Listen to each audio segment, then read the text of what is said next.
दिल्ली में करारी हार के बाद आम आदमी पार्टी के मुखिया अरविंद केजरीवाल अब बदले बदले से लग रहे हैं।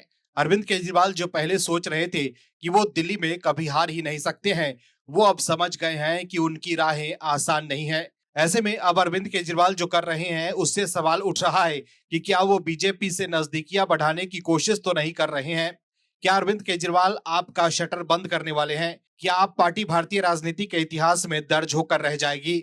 क्या आपके लोग अब फिर से बेरोजगार हो जाएंगे? क्या आपके नेताओं का राजनीतिक अस्तित्व खत्म होने वाला है? क्या आपके लोग अब फिर से अपने काम में लौट जाएंगे? क्या अरविंद केजरीवाल बीजेपी के साथ जाएंगे? क्या अरविंद केजरीवाल राष्ट्र सेवा वाला भगवा ओढ़ लेंगे? तमाम तरह की बातें हैं जिसको लेकर सवाल उठ रहे हैं। क्या है खबर, बताते हैं आपको इस रिपोर्ट में। दर्शकों, आपको बता दें कि आम आदमी पार्टी के राष्ट्रीय संयोजक और दिल्ली के पूर्व मुख्यमंत्री अरविंद केजरीवाल ने पंजाब के दौरे के दौरान बीजेपी की नेता लक्ष्मी कांता चावला से मुलाकात की, जिससे राजनीतिक चर्चाएं शुरू हो गई है। अरविंद केजरीवाल, जिन्होंने हाल ही में आनंदगढ़ गांव में धम्म ध्वजा विपासना केंद्र में 10 दिवसीय विपासना ध्यान सत्र पूरा किया, वहीं लक्ष्मी कांता चावला से उनकी मुलाकात पर बीजेपी नेता और दिल्ली के मंत्री मनजिंदर सिंह सिरसा ने प्रतिक्रिया दी, जिन्होंने कहा कि अरविंद केजरीवाल अलग अलग जगहों पर जा रहे हैं। अगर कोई व्यक्ति असफल या निराश होता है तो वो नया रास्ता तलाशता है।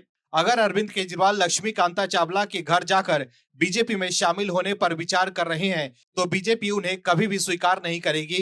हालांकि दिल्ली बीजेपी नेता और सांसद रामवीर सिंह विधुरी ने इस मुलाकात को कमतर आंकते हुए कहा कि मुझे नहीं पता कि वो किससे मिले या किससे नहीं, ये उनका निजी मामला है। दर्शकों, दिल्ली में हार के बाद अरविंद केजरीवाल पंजाब पहुंचे, जहां वो पार्टी का किला बचाने में जुटे हुए हैं। दिल्ली चुनाव में करारी हार के बाद विपासना पर गए आम आदमी पार्टी के संयोजक और दिल्ली के पूर्व सीएम अरविंद केजरीवाल पंजाब के मोर्चे पर सक्रिय हो गए हैं। रविवार को पंजाब में भगवंत मान की अगुवाई वाली आप सरकार के 3 साल पूरे होने के मौके पर अरविंद केजरीवाल पत्नी सुनीता केजरीवाल और सीएम भगवंत मान के साथ सचखंड श्री हरमंदिर साहिब में सजदा करने के लिए पहुंचे। वो दिल्ली की हार के बाद पहली बार सार्वजनिक तौर पर नजर आए।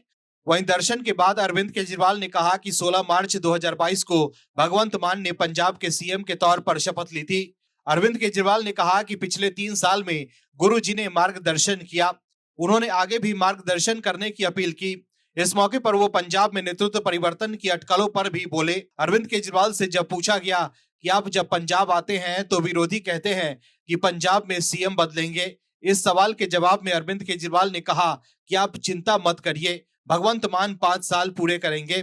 उन्होंने आगे कहा कि 5 साल ही नहीं, अगले 5 साल भी वो पूरे करेंगे। अरविंद केजरीवाल ने 2027 के चुनाव में आपकी जीत का दावा कर दिया।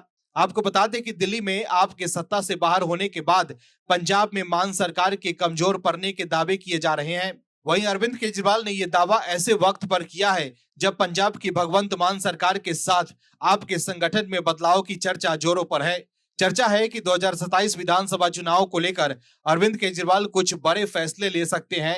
वहीं केजरीवाल ने जब भगवंत मान के सीएम रहने की बात कही तो मान और दूसरे नेता अपनी हंसी नहीं रोक पाए। Bureau report, OMH news. आप दर्शकों से विनम्र निवेदन है कि चैनल को सब्सक्राइब जरूर करें।